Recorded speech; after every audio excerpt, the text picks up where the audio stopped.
Aunque el tarot es el libro de imágenes más utilizado en el mundo para la adivinación, mucha gente ignora sus orígenes.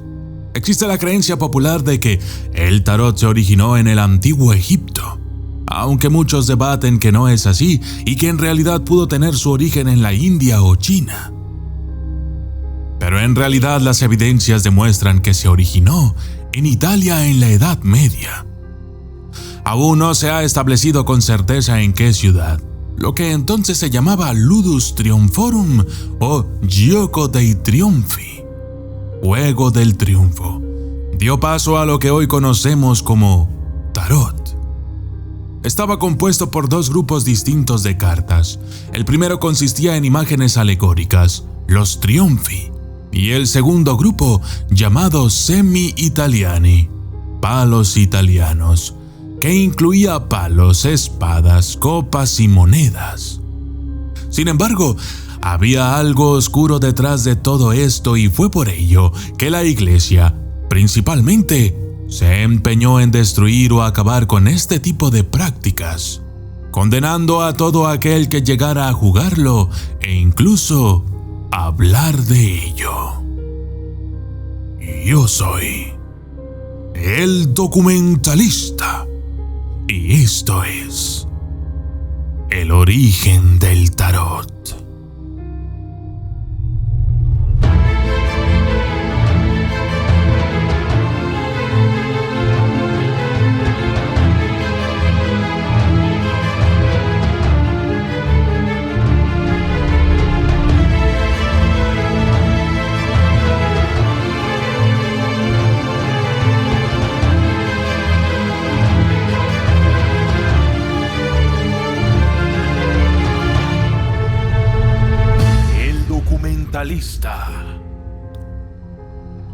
Cartas de juego comunes. Las evidencias indican que los naipes comunes se remontan a la segunda mitad del siglo XIV, dado que los jugadores se entregaban fácilmente a un lenguaje blasfemo contra los santos, Dios y la Virgen María. Causando la indignación de los predicadores, las autoridades deseaban frenar el juego. Entre las prohibiciones se encuentran las emitidas en 1378 en Ratisbona, en Alemania, y en 1388 y 1389 en Suiza. Orígenes indios y chinos.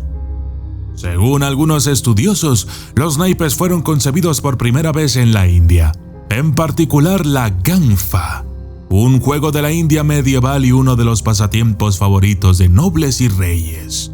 Según otros, el origen de los naipes fue China. A favor del origen chino se han mencionado tres tipos diferentes de juegos de cartas.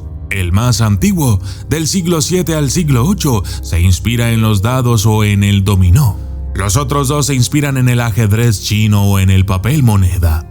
Desde China las cartas se habrían introducido en la India y Persia y posteriormente en Europa. Las cartas occidentales se habrían desarrollado a partir de las que se utilizaban en el mundo islámico. Una baraja de cartas de los mamelucos de Egipto, descubierta en 1939 en el Museo de Topkapi Sarayı de Estambul-Pótesis. Esta baraja no puede ser fechada antes del siglo XV. Sin embargo, parece datar del siglo VII u VIII. La baraja reconstruida consta de 52 cartas con trajes de espadas, palos de polo, copas y monedas, cartas con números del 1 al 10 y cartas de la corte etiquetadas como Malik, rey, Naib Malik, vicerrey y Tani Naib. Las cartas islámicas penetrarían primero en Italia y luego en España. Los criterios cristianos para las alegorías. Los criterios por los que se eligieron ciertas imágenes en lugar de otras solo pueden conjeturarse. También porque las cifras de las primeras barajas no están numeradas, por lo que es imposible establecer el orden de valor de cada carta. El tarot nació sobre la base de un juego enciclopédico que reunía, en forma de 22 alegorías, los elementos básicos de la cultura cristiana tardía medieval. El carácter cristiano de estas alegorías surge con fuerza del tarot de Milán y Ferrara del siglo XV. Los nuevos intérpretes introdujeron el uso del tarot con fines de adivinación. En cuanto al número de triunfi, inicialmente eran 8. Luego el número se incrementó a 14, 16 y finalmente 22. Un número de profundo significado místico cristiano que representa la introducción a la sabiduría y a las enseñanzas divinas impresas en los hombres. Este aumento se debió a la necesidad de estructurar las imágenes de acuerdo a una escala de valores, que reflejaba el concepto de la escala mística cristiana. De Triunfi a Tarocchi. Para configurar el momento en que ocurrió, hay que analizar los tarocchi sola busca de finales del siglo XV y los llamados tarocchi del boiardo. La supervivencia de las cartas iluminadas y no de las cartas populares se justifica por el hecho de que las cartas populares, por su elaboración y uso, se consumían rápidamente, por lo que eran desechadas. En cuanto al término tarocchi, se cree que proviene de la antigua palabra italiana altercare, que significa argumentar, que entre los jugadores de cartas significa responder con una carta de mayor valor. Otra hipótesis vincula el término tarocchi con el árabe tarika, que significa literalmente camino, pero se utiliza en el contexto de camino místico para designar a las hermandades sufíes. La versión francesa de Marsella. El gioco dei tarocchi se extendió rápidamente gracias a la imprenta que permitió una considerable reducción de los costos de producción.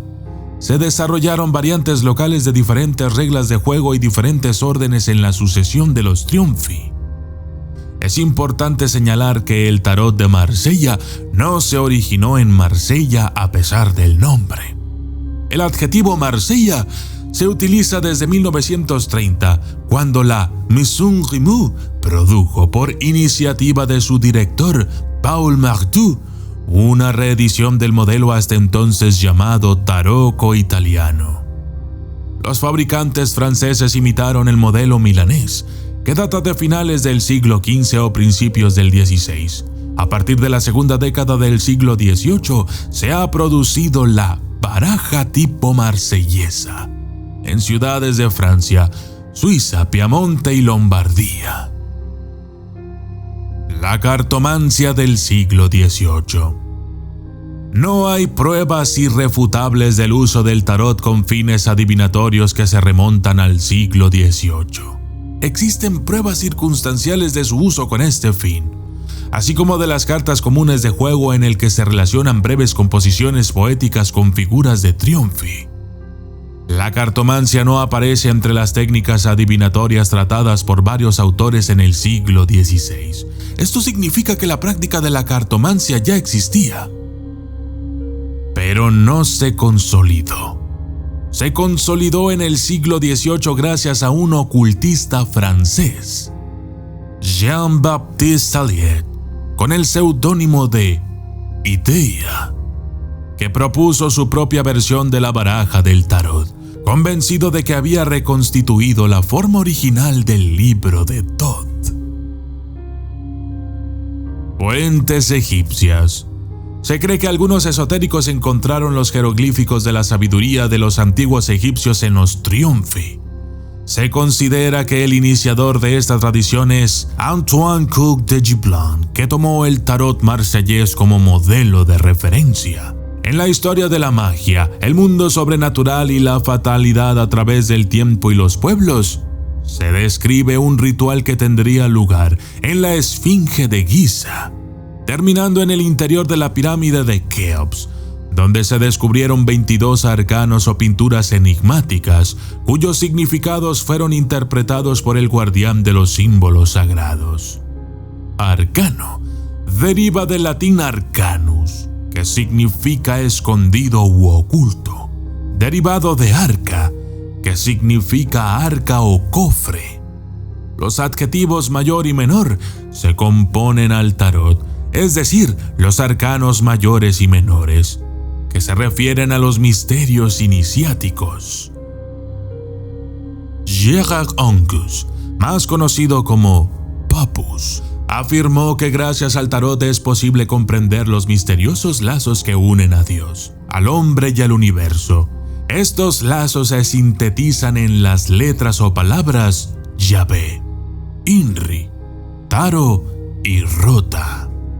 Aleister Crowley y Arthur Edward White eran miembros de la Orden Hermética del Amanecer Dorado, y se sabe que una de las prácticas de la orden era la meditación sobre el simbolismo del tarot, que se utilizaba para la adivinación con el fin de desarrollar la percepción intuitiva. White y Crowley son los autores de la clave pictórica del tarot y el libro de Thoth, y los creadores de dos de los mazos de tarot más populares y apreciados del mundo. Las delicadas figuras del tarot Rider-Waite fueron creadas por Pamela Colman Smith, bajo la supervisión de White. Declaró que el tarot encarna representaciones simbólicas de las ideas universales y que existe una doctrina secreta encerrada en él. El tarot en el siglo XX.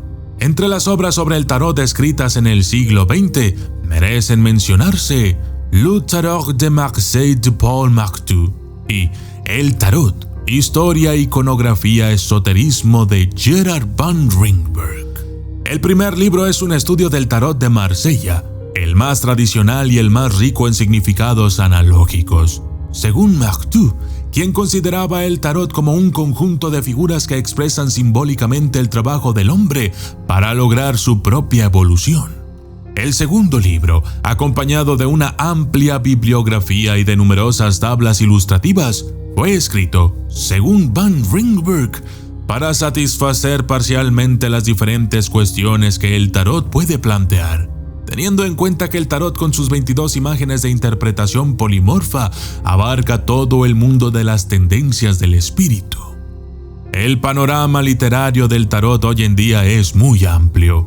La magia, la alquimia, la astrología, la cábala, las filosofías orientales e incluso la psicología junguiana han servido de base a numerosas interpretaciones, no siempre notables, a veces cuestionables, a menudo contradictorias y a veces imprudentes.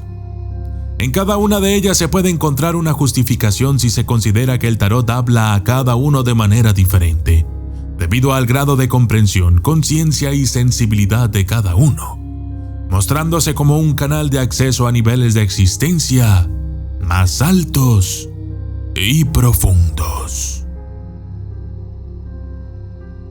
Yo soy el documentalista y esto fue el origen del tarot.